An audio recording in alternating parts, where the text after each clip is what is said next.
Welcome back, folks. Greg Silverman here. Another session of Come Learn with Me. This is our uranium segment. You know, uranium is one of our special little themes that we've been investing in. And if you want to know more about the themes that we invest in, take a look at our niche groups below. B, if you want to know more about our uranium investments, take a look at our investment platform, link below. And if you're a manager, investment manager who has a product or an offering in the space, we'd like to hear from you as well. We have a special program for you called Looking Over the Manager's Shoulder, whereby if we like what you're doing and we can get a few due diligence hurdles with you, we'll bring you on our Come Learn with Me, Looking Over the Manager's Shoulder series, where we'll introduce you to our accredited investor network. So something for everyone. All right, let's go. While the uranium price is set to keep rising, Turmoil in Kazakhstan, the world's leading producer of uranium, has sent the uranium price up by more than 8% a week, and that's not the end of it. There it is. That's called yellow cake, guys. Kazakhstan's dominant role in the uranium market is akin to that of OPEC plus group in crude oil, says Neil Hume in the Financial Times. So turmoil in the country has sent uranium prices up more than 8% in a week to $45.65 a pound. The country is the world's leading supplier of the nuclear fuel, according to more than 40% of supply, accounting for more than 40% of supply.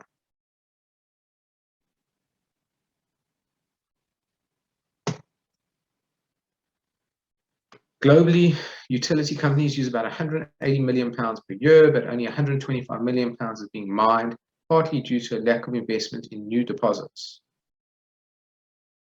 For now, shortfalls are being made up with stockpiles and repurposed military warheads, which may be in the process of being purposed again, right? Anyway, it's a topic for another day. Geopolitics. Supplies are secure. Still disruption. Shortages are unlikely, said Lucas Medieval in Lake Express. The Kazakh mines are located in an isolated region far from the violence, and no stoppages have been reported. What's more, Kazakh uranium extraction is done by injecting liquid into the ground, a method similar to that used in oil fracking, says Teva Mayer, a nuclear specialist at the University of Alsace. Unlike large open-cast mines, this creates relatively small surface footprints that is easier to secure against threats. Okay, advert. The risk of shortages in the short term is minimal, agrees Atienne Goetz in Echo. Nuclear power plants maintain large stockpiles of uranium fuel, known as yellow cake.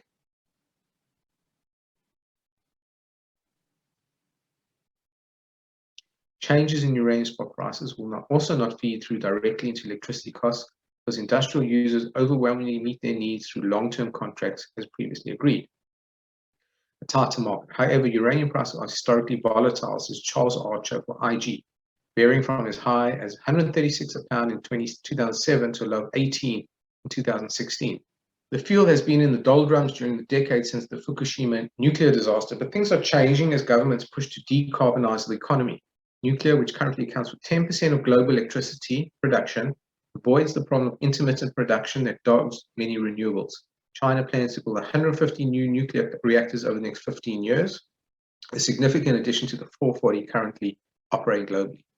The launch last year of the Sprott Physical Uranium Trust in Canada shook up this opaque market, says Emily Graffio on Bloomberg. The fund has seen explosive growth, enabling it to buy almost a third of the world's annual supply and helping push up uranium prices by more than 30% last year. It now plans to raise and invest $3.5 billion in the next 2 years. Taking the corresponding amount of uranium off the market could seriously jack up prices, says Alex Hamer of Investors Chronicle, UK-listed Yellow Cake. Hamer YCA, which follows a similar strategy, should benefit. All right, let's just get this. Let's just get this into the records. Yes, historically volatile. What they don't say here is, I think, in 2001, uranium was maybe its low was $8, I think. Don't quote me on that. Before it rose to 136, so it's volatile. Right. Government's push to decarbonize the economy.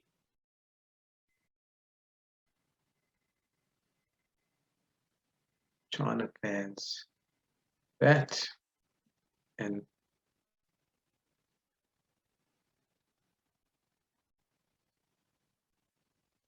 well, there you have it, folks. The as they say in the investment business, the fundamentals favor a higher uranium price. And that's what we believe.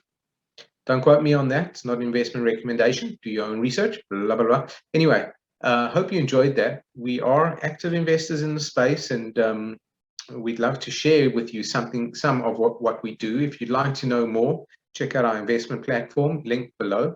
If you're a manager in the space, get hold of us. We'd love to talk to you. This is Greg Silverman, another session of Come Learn with Me in our uranium segment. Out for now.